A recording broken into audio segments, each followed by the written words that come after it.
Habari yako. Ayatollah Ali Khamenei, je, hajafa? Na je, kwa nini hajazikwa kama amekufa? Hili ni swali ambalo nimeulizwa na mdau katika group la WhatsApp. Nikasema nilijibu kwa faida ya wote. Kwanza kabisa, hapo Iran, kuanzia serikali yao imeanza mwaka 1979, kumekuwa na maayatola wawili ambaye ni Ayatollah Ruhollah Khomeini na Ayatollah Ali Khamenei. Kwa hiyo huyu sasa hivi mtoto wa Ali Khamenei, Mujtaba Khamenei, yeye ni ayatola watatu. Sasa hawa wawili waliokufa, tunaanza na Ruhollah Khomeini. Ni wajuze historia ilivyokuwa kipindi amekufa, hapo ndo mtapata jibu la kwa nini Ali Khamenei hajazikwa mpaka sasa. Ruhollah Khomeini ambaye ndio huyu hapo unayemwona katika picha hapo, huyu alianza kuwa ayatola mkuu wa Iran kuanzia mwaka 79. Lakini kwa bahati mbaya yeye hakufanikiwa kukaa kama ayatola mkuu kwa muda mrefu. Alifariki mwaka 1989, habari zinasema. Kwa hiyo alitawala kwa miaka 10 tu. Serikali yao ilikuwa ni changa, lakini pia walikuwa ndio wametoka katika vita na Iraq, ambako Iraq ilikuwa inasaidiwa na Marekani, vita miaka 8. Kwa hiyo hakukaa akaitengeneza Iran kama alivyokuwa na ndoto nayo. Umeona eh? Sasa nini kilitokea? Wa Iran walikuwa kama nilivyosema ndio wametoka vitani, lakini pia walikuwa hawajawahi kumzika kiongozi mkubwa kama huyu kupitia hii serikali yao mpya. Kwa walikuwa hawana uzoefu wa namna gani au hawajui namna gani jamaa kubalika. Sasa kilichotokea, wakatengeneza msiba na wakitegemea kabisa kwamba wa Iran watakuja kuomboleza pale alafu ndo atazikwa. Sasa walivyotegemea, kumbe ikawa sivyo. Kumbe huyu jamaa alikuwa anapendwa kuliko vile walivyofikiria. Kwanza kabisa, kiongozi mkuu wa Iran, yani ayatola mkuu, yeye ikumbukwe pia ni kiongozi wa dini.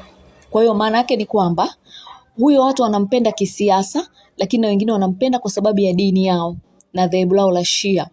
Alafu ikumbukwe kwamba Iran ndio nchi ya washia wengi kuliko nchi zote duniani. Kwa hiyo watu Waislamu wenye dhehebu la Shia duniani kote wanapoona Iran kama makao makuu yao ya Shia, lakini pia wamuona ayatola mkuu wa Iran kama ndio kiongozi wao mkuu kidini hapa duniani. Kutokana na hilo, kifo chake maana yake ni kwamba kinaombolezwa na mataifa mbalimbali yenye washia wengi. Kwa hiyo huyu Ruhollah Khomeini alipofariki, si tu Iran peke yake waliweka siku za maombolezi. Habari zinasema mataifa ya jirani yale yenye Waislamu wengi, yenye washia, umeona eh? Kwa hiyo unakuta kwa mfano Pakistani ni wasuni ndio wako wengi, lakini kuna jamii ya washia. Kwa heshima serikali inabidi itangaze nao pia maombolezo kwa heshima ya wale raia wao wa kishia. Afghanistan hivyo hivyo, Iraq hivyo hivyo. Iraq kuna washia wengi zaidi kuliko wasuni. Kwa hiyo na wenyewe inabidi, yani kwa hiyo hii ilikuwa ni msiba ulioombolezwa na mataifa mbalimbali ambayo yana jamii za kishia ndani yake. Walitangaza siku za maombolezo. Umeona? Kwa hiyo ukawa ni msiba mkubwa sana. Kwa hiyo kutokana na kwamba ni kiongozi wa kidini, kwa hiyo kuna watu walisafiri kabisa kwa ajili ya kutaka kwenda kushiriki mazishi yake. Umeona ile siku ya mazishi. Kwa hiyo kuna wengine walitoka Iraq, kuna wengine walitoka Afghanistan, Pakistani, India, wakaenda pale wakakutana na Wairani wenyewe, na wenyewe pia wametoka kwa ajili ya kutaka kukaa kwa ajili ya siku yake ya mazishi. Sasa kilichotokea hilo nyomi, unaambiwa watu walikuwa kama milioni 10 ambao wamejikusanya kwa ajili ya kumzika hiyo siku ya mwisho. Kwa hiyo unaambiwa pale Tehran palizizima, yani ilikuwa nusu patitie. Umenielewa? Halafu unaambiwa kwamba ile security ambayo ilikuwa imepangwa isimamie lile nyomi la watu wakawa wamezidiwa, yani security imezidiwa kwa sababu hawakutegemea kwamba watu watajitokeza kiasi hiko. Kwa hiyo ilibidi sasa mpaka security waanze kurusha, mapolisi waanze kurusha risasi hewani ili at least watu watulie, kwa sababu kila mtu, watu milioni 10, kila mtu anataka aguse jeneza la Ayatollah Ruhollah Khomeini. Kila mtu anataka aguse jeneza lake, kila mtu anataka aguse ile sanda yake. Umeelewa? Kwa hiyo ilikuwa yani lile jeneza unaambiwa liligombaniwa kiasi kwamba mpaka ilijikuta limepasuka. Hivi ndivyo simulizi zinavyosema. Zinasema kwamba lile jeneza likapasuka, ule mwili ukadondoka, wakaudaka watu. Sasa kila mtu anataka aubebe ule mwili. Kwa hiyo na wale securities, wale timu ile ya security ikawa inashindwa jinsi gani ya kuingia na kuweza kuutoa ule mwili. Kwa hiyo ilikuwa ni patashika, ilibidi helicopter ndo ije kwa juu. Ilivyokuja ndo ule mwili kabidi ubebwe na helicopter katikati ya watu. Ukatolewa na helikopta ukapelekwa sasa katika eneo ambalo anatakiwa akazikwa. Kwanza kaenda kuhifadhiwa, kuwekwa vizuri na nini. Ilibidi watu sasa waanze kuambiwa habari nyingine kwamba labda tunaahirisha kwanza mpaka kipindi fulani, lakini kumbe walikuwa wanataka wapunguze idadi ya watu ili akienda kuzikwa kusiwe na vurugu kiasi kile. Kwa hiyo unaambiwa ilikuwa ni patashika.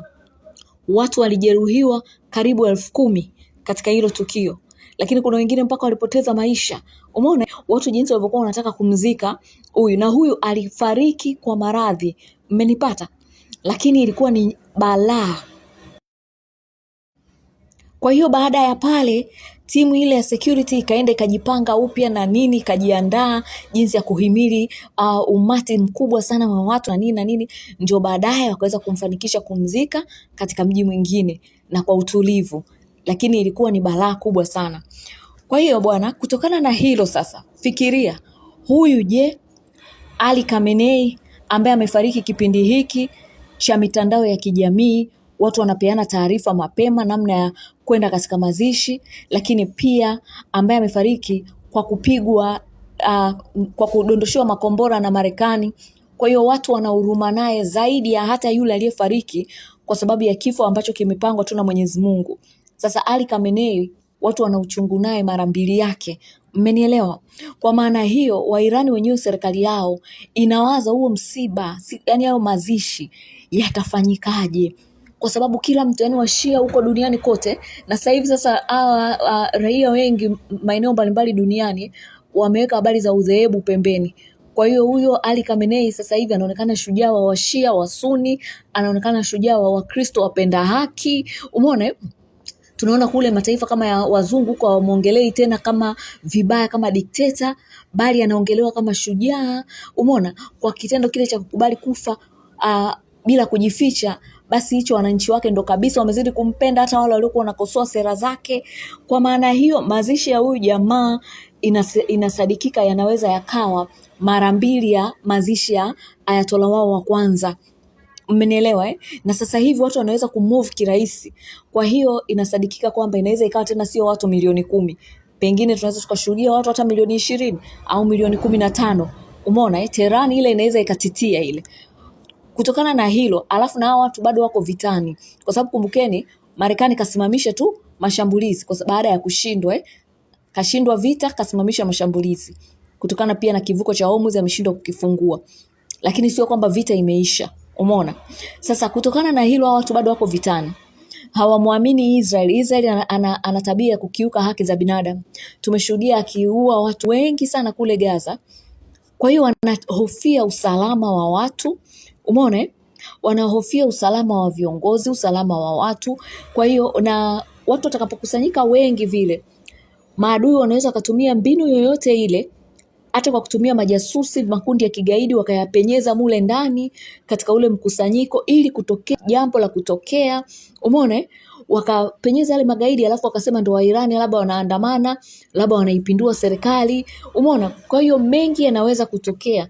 Ndio maana mpaka leo imekuwa ngumu kufanya mazishi ya Ali Khamenei. Kwa hiyo mnatakiwa kujua maadui za Iran wanaweza wakatengeneza propaganda mbalimbali kwa kutumia ule umati mkubwa wa watu utakao kwenda kwenye mazishi ya Khamenei ili pengine kuhakikisha vurugu zinatokea. Mimi ninaitwa Robin Rachel.